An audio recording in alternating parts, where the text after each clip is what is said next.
Hello, everyone, and welcome into a brand new semester of Temple sports coverage. I am Brian Steinmetz, and with me is Addison Hunsinger, and we will be the faces and voices of Courts in Session, brought to you by OwlSports Update Productions. We will be breaking down all you need to know about Temple basketball as the Owls make their way towards March. The jury is still out on the men's chances of making the NCAA tournament. Meanwhile, on the women's side, Tanya Cardozo's squad currently sits at 10-6, only one win shy of its total from all of last season. Yeah, let's start by taking a look at one of the Owls' conference games over the break against preseason favorite Houston. Temple got down early in this one due to Caleb Mills for Houston hitting seemingly every shot he took, finishing with 23 points on the game. The Owls found themselves down 12 at the half, but Temple responded in the second. Quentin Rose and Napier Louis doing their best to keep the Owls in this one, but Mills was just too much to handle, and the final score was 78-74 Cougars. It was one of Temple's better shooting games, too, shooting 46% from beyond the arc, but it was not enough. Again, the final score, Cougars 78, Owls 74. The Owls look to get back on track against Tulane on Saturday. 4 minutes in, Christian Thompson drains his only three of the game to put Tulane up 3 early.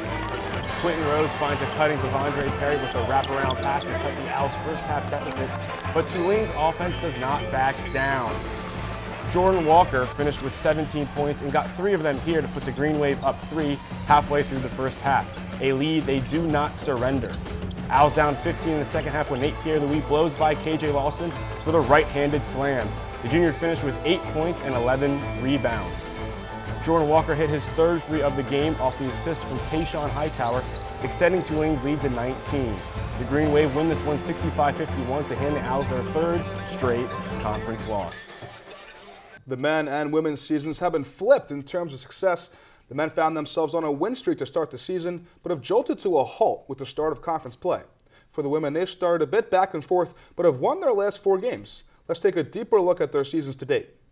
For the men, the team started out a hot 4-0 with their first loss coming to then-ranked number 5 Maryland in a tight contest. You see there 9-3 to start the season. One of those wins was against Big 5 rival St. Joe's, 108-61. Yes, a 47-point victory.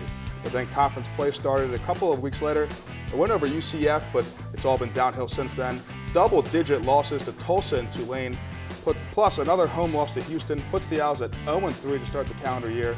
And that is not what the team had in mind for their win more games New Year's resolution. The Owls are shooting just 32% from beyond the arc, and that of course does not help when they're trailing late in these important games. Shifting to the women's side, it's been a turnaround year for Tanya Cardozo and company. The Owls finished 12-19 and 11-19 the past 2 seasons, but currently sit at 10-6 and in 4th place in the AAC. Heading into December, Temple sat at 4-4 overall, but the women have since gone 6-2 and currently are on a 4-game winning streak. They actually haven't lost a game so far this decade. In conference, the Owls are 3-1, with their only loss coming against the 4th-ranked and formidable UConn Huskies. A key reason for the Owls' turnaround of the season, Temple has 3 players averaging double figures in the points column. Junior Mia Davis, redshirt sophomore Ashley Jones, and sophomore Marissa Mackins are giving Cardozo a dependable scoring trio to complete Temple's offense. It is never easy taking over a college D1 program, especially when you're a household name and a hometown guy. Last Friday, I had the opportunity to sit down with head coach Aaron McKee.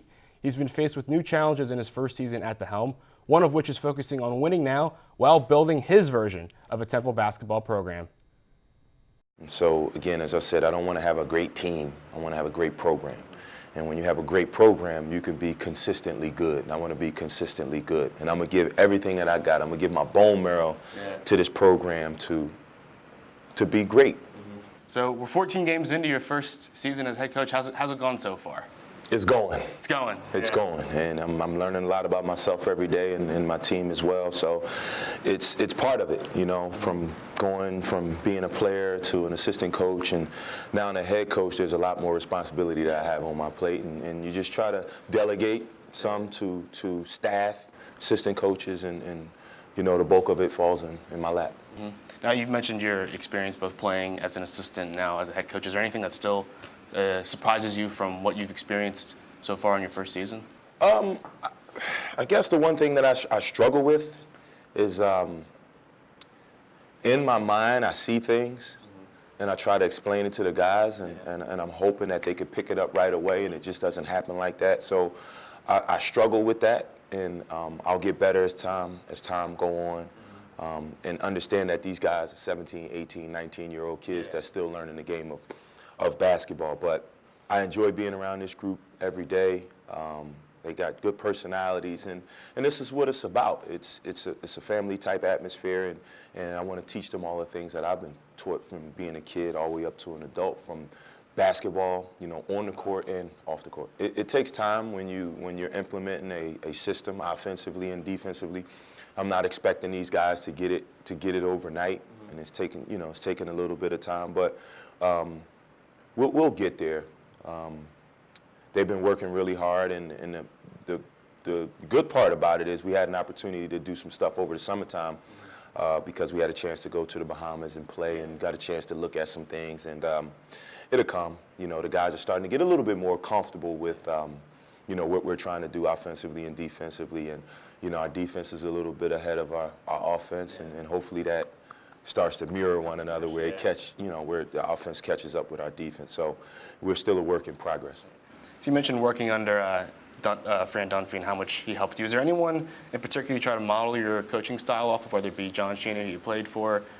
Those guys are my mentors, and it makes me uncomfortable, with even trying to compare myself to those guys, Coach Chaney and Coach Dunphy and Coach Brown, because I got a long way to go. Those guys have been lifers in the game of basketball, and I've been a lifer in terms of playing, but the coaching aspect, I got a long way to go. And if I can get close to those guys, then I know I'm doing something right. McKee described his first season as going. Yes, he's focused on trying to coach the Owls to a second consecutive NCAA tournament appearance, but he doesn't want to just build a great basketball team. He wants to build a great program. Yeah, so a second tournament appearance would certainly be nice for the Owls. It would. Well, that's all the time we have on this first edition of Courts in Session for the semester. You can check out our shows on Wednesdays. We'll have Owl Access Pass on social media on Tuesdays, where we recap the previous weekend in Temple sports with our hosts Dan Wilson and my former co-anchor Sean McGeehan. And of course, our live Thursday shows will return with JJ Myhowski and Adam Cernali, and a new anchor duo of two Inside the Nesters, Brooklyn Vaughn and Dom Gillespie. Plus, don't forget to follow us on social media on Twitter at OwlSportsUpdate for even more coverage, 24 hours a day, 7 days a week. For Addison Hunsaker, I am Brian Steinmetz. Thank you so much for tuning in. Enjoy the rest of your week, and we'll see you next time.